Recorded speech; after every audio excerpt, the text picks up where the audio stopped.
fuck? Okay, this should be interesting.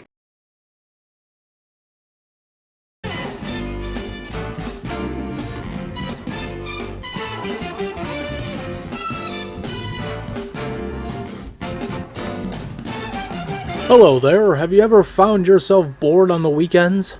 Played all of your games? Then how would you like to get into the exciting new world of importing? Okay. What's importing? Importing is the concept of bringing any item from a foreign country into yours. For example, Cadbury is a UK sweet that the Hershey company imports to the US on a daily basis. In fact, most items in the US are imported from other countries like China, India, the UK, Canada, and the subject of today's video, Japan. Really? Japan? Yes, Japan. For as many people know, most of our high-end electronics are made in the country. This is especially true for today's subject, video games. I guess that makes sense. Oh, wait, most systems have a region lockout on them. Wouldn't I have to also import in the system in order to play those games? That is correct, but as you know, recent devices and methods have been found to circumvent the lockout chip. In fact, Tony, you covered this back in September 2019 in an episode of Mini Reviews. It was your final episode. Oh, yeah. I forgot about that. Man, that was a while ago. My question then is, where should I start? What game should I get? Better yet, what system should I import for? And more importantly, how much is this going to cost me? All of those questions will be answered and more in The Joys of Importing. The start of any importing journey usually begins with picking out the game you may want to bring in. No. I feel like I could take it over from here. What the fuck? Really? I thought you didn't know the importing scene. No, I was playing up the dumb angle just for the start of this video. Okay, it's all yours, I guess. Thanks.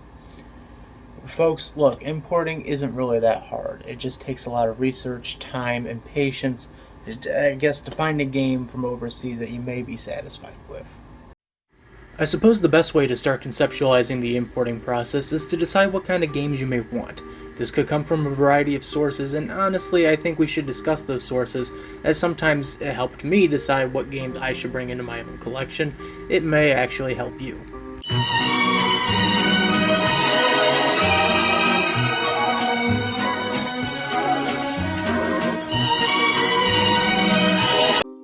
Sometimes content can be different across regions, and that's when you may consider getting an alternative version of a game. You see, between the mid-80s and mid-90s, Nintendo was in a bit of a censorship wave.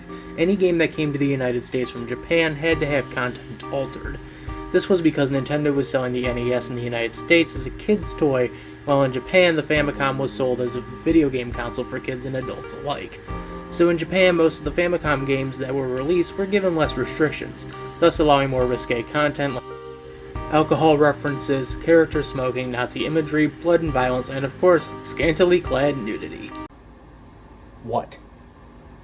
Now, of course, as the mid-90s came around, Nintendo of America started to get a little more lenient thanks to the introduction of the ESRB.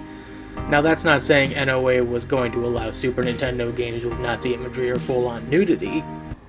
Why do you keep cutting back to me? But they were going to be a little more relaxed on the amount of violence shown. What this means, though, is that there's about a generation worth of games that got, in most cases, altered due to NOA's censorship. So I would say that in itself is a strong case towards importing. The idea of finally playing some of these games as their developers had originally intended.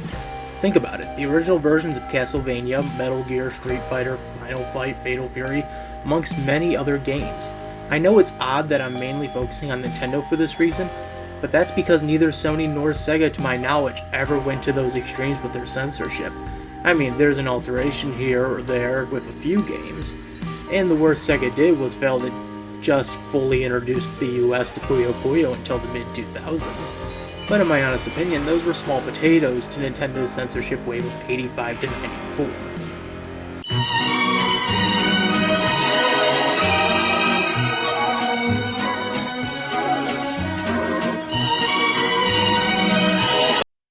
Another reason a lot of people usually get into importing is for the Japanese exclusive games. Every system has a good chunk of games that were only released in Japan. The reason for their exclusivity can usually be boiled down to a few factors. 1. It could be considered difficult and expensive in most cases to localize. A good example of this is Mother 3. This game was considered for localization back in 2003, but given how much story would not only have to be translated, but possibly censored or cut, Nintendo decided it would not be worth it to bring it over. That decision has haunted them to this day, as many Earthbound fans have been demanding for Nintendo to release the game since 2004. 2. The game may have been made for a niche audience. The best example of this I could give is the Sega Mega Drive game Battle Golfer Yui. This is one of my favorite Mega Drive games, as it mixes two of my favorite things, golfing and RPGs, into a crazy and twisted adventure. But the question I'm sure the Sega staff asked each other after making it was, would anyone buy this outside of a handful of people here in Japan? And the answer to that may be a resounding no, because the genre of the game, sports RPG, was not that prevalent back in the late 80s and early 90s. It would have made no sense for Sega to release this internationally. Nowadays, that would be considered an indie title for a company. 3. The game was produced before or as the series became popular. The best example of this is Pocket Monster Stadium, which was released in 1998, right at the same time Pokemon Fever had hit the US. So you would think that Nintendo would want to get this game released as soon as possible in America, but they didn't. Now, the reason could have been that this game did not have a huge Pokemon roster, only clocking in at 42 characters. Or it could have been that this game was produced originally for a Pokemon tournament that was taking place around the same time as the game's development, and so it was decided to use the tournament as a big test and promotion for the Stadium flavor. Whatever the case, the US wouldn't see a Pokemon Stadium game until 1999, with the localization and release of Pocket Monster Stadium 2.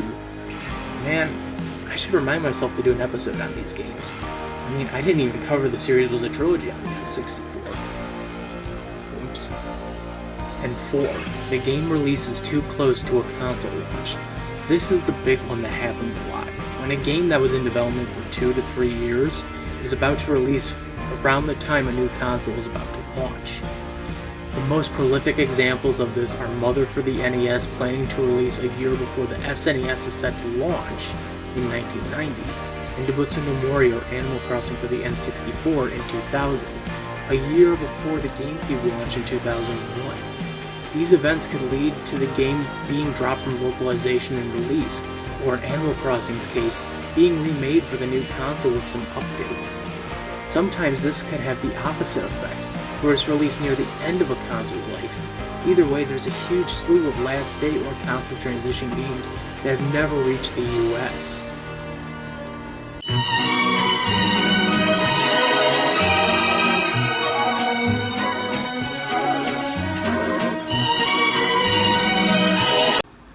Let's say you're an otaku like I am. Yes, I am acknowledging that I am saying that out loud.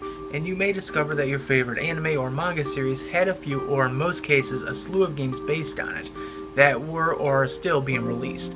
For example, I am a huge fan of the 90s anime classic Cowboy Bebop. A few years ago, I discovered through the YouTube channel Did You Know Gaming Sideshow Region Locked that a couple of games based on the series were released for the PlayStation 1 and 2. A year or so after that episode aired, I had enough money to at least import the PS1 game and its 2001 budget re-release that contained alternate cover work on it. And yes, I am looking forward to getting the 2003 PS2 release in the near future.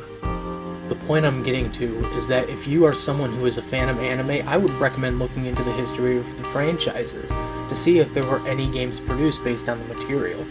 Heck, I do that now with any new series I come across. Sailor Moon, Magic Knight Raiders, Slayers, Latina. Heck, even a short-lived anime is bound to at least get 1 or 2 games produced during its run.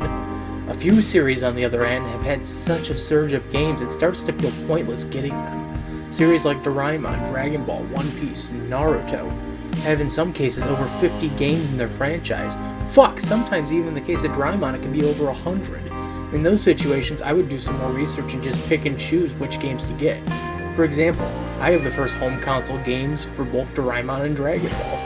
But on the other hand, I have almost all of the Sailor Moon games that were released on the Super Famicom. Yeah, with Sailor Moon, there were 9 games for the Super Famicom. I have 6 of those 9. I'm missing 3 of them due to their prices. That's not including the Game Boy games, which I have all 3 of them, the PC Engine games, there's 2 of them, PlayStation 2, Sega's consoles from 89 to 95, 3, and the DS has 1. The point being, though, that when it comes to Sailor Moon on the Super Famicom, I almost have them all. So as you see, your first steps into importing can be a little daunting, but if you keep your options open, have a decent amount of understanding of what you're exactly looking for, it'll be easy to know what game you will definitely be looking for. Because we haven't even hit the hard shit yet.